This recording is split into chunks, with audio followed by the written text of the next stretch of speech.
Building upon the previous video of Mandelbrot sequences and looking at how values are attracted, the last video started with S being negative 0.75, and then he worked out the values S of 1 through S sub 5.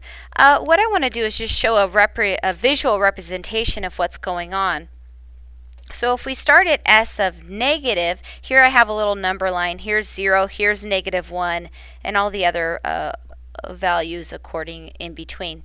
So I'm just going to plant a dot for a point for negative 0.75, which would be about here. And then we go, it kind of jumps from S sub 1 to negative 0.18, which approximately would be here.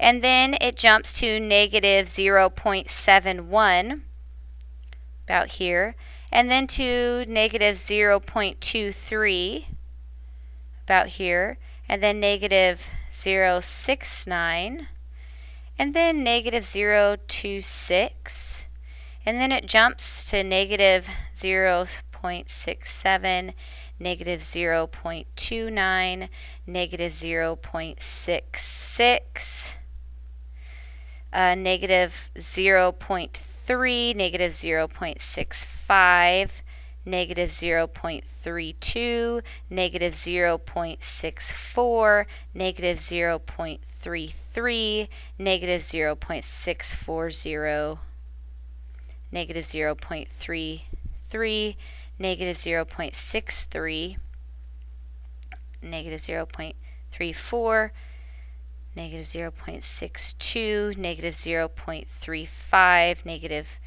0.62. You know, the increments of change are getting less and less, near negative 0.35, but you can see that they just keep bouncing back and forth. And if you see here are the next, 20 values, and it's going to continue to slowly bounce back and forth on each one. And the more you calculate these, the more it's just going to continue. It's almost as if this is being attracted towards a particular value. And I went all the way out to, S of 42. So S of 41 was negative 3.9, and then it was bouncing between negative 0.59. So there was still this. So you'd have to keep going. But what happens is that these values are going to continue to be attracted, and what they're attracted towards is S of n. S sub n equals negative 0.5. That's the value in which all of these numbers, the more you progress these numbers out, they're attracted to this particular value here. Now what we're going to do is we're going to say, okay, well, if we're starting with negative 0.75, that's our seed, and we know that S of n is negative 0.5, well, what would S sub n plus 1 be? So here's our seed, negative 0.75, and this is the nth term, negative 0.5. That's what all those terms are being attracted to.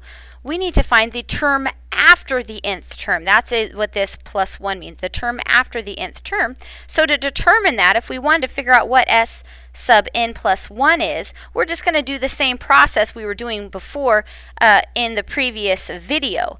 Well, it says you take the term before S sub 1, would be S of n, and you take that term and you square it, and then you add the original seed.